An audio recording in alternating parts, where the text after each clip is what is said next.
શિયાળામાં બાળકો જો ખજૂર ન ખાતા હોય તો આ રીતે ખજૂર પાક કરીને આપશો તો ખૂબ જ ભાવશે એને.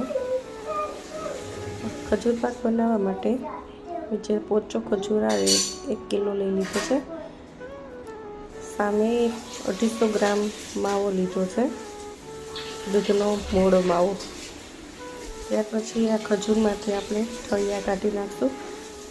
ઠળિયા કાઢતી વખતે જો તમે હાથ પાણીવાળો કરશો તો એકદમ ઝીલી નીકળશે અને હાથમાં ચોટશે નહીં. આ રીતે બધા જ ખજૂરના ઠળિયા આપણે કાઢી લીધા છે.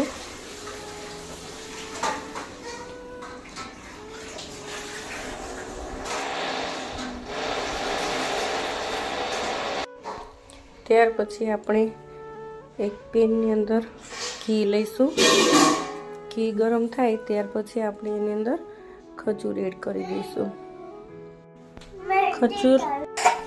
ખજૂર એડ કરી દઈશું.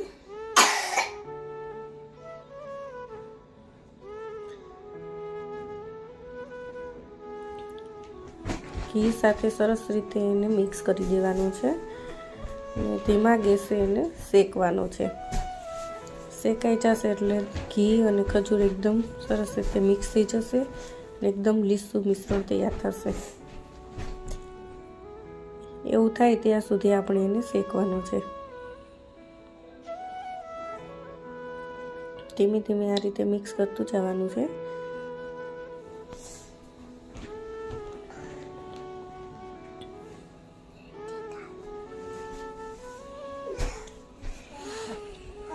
આ રીતે સરસ એકરસ મિશ્રણ થઈ જશે. આવું થઈ જાય ત્યાર પછી આપણે એની અંદર માવો એડ કરી દઈશું. માવાને એકદમ ઝીણો કરી નાખેલ છે.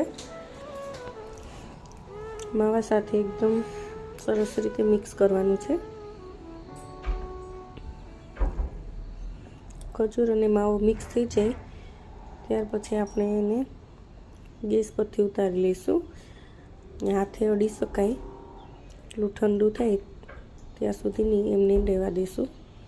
હવે એને આપણે ઠંડુ થવા દઈશું. ઠંડુ થઈ ગયા પછી આ રીતે એની ગોળી કરીશું. ત્યાર પછી એને આપણે કોપરાનું છીણ છે એની અંદર રગદોળી નાખશું. જો તમને મારી રેસીપી ગમે તો મારી ચેનલને લાઈક અને સબસ્ક્રાઈબ કરી દેજો.